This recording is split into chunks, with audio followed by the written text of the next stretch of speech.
আমরা বলেছি বাংলাদেশে আর কোনো ব্যাংক ডাকাতের অস্তিত্ব থাকবে না। আমরা বলেছি আর কোনো শেয়ার মার্কেট লুট করার দুঃসাহস কেউ দেখাবে না।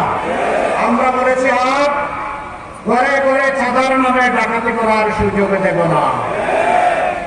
সেই পরিবর্তনের বাংলাদেশ আপনারা চান কিনা?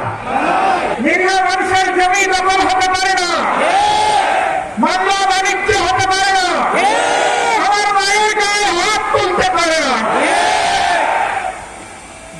এটা জুলাই চেতনার সাথে যায় না। এরপরে আমরা আশ্চর্য যেদিকে আগাতে চাই একটা একটা বাদ দিয়ে দেয়, আমাদেরকে আগাইতে দেয় না। তার সাক্ষী এই জাতি। জুলাই সংস্কার প্রস্তাব বলে যাবে, গণভোট হবে বলে যে গণভোট আবার কিসে? শিয়া বাটারের গুডনেস স্কিন রিপেয়ার করে রাখে সফট ও গ্লোয়িং। এই নির্বাচনটি ঘিরে আধিপত্যবাদী শক্তি ইঞ্জিনিয়ারিং করার চেষ্টা করছে। আমি তাই আপনাদের উদ্দেশ্যে শেষ কথা বলে যেতে চাই, বাংলাদেশের মানুষের কাছে শেষ কথা বলে যেতে চাই।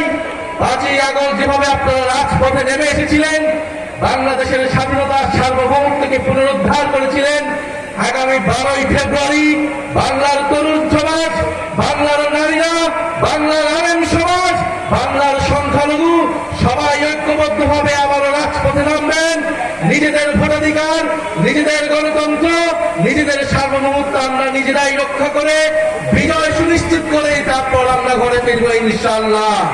দেখা হবে 12ই ফেব্রুয়ারি। বিজয় ইনকিলাব জিন্দাবাদ। 72 ঘন্টা ময়েশ্চার লক সমৃদ্ধ লিলি বডি ওয়াশ। শিয়া বাটারের গুডনেস স্কিন রিপেয়ার করে রাখে সফট ও গ্লোয়িং।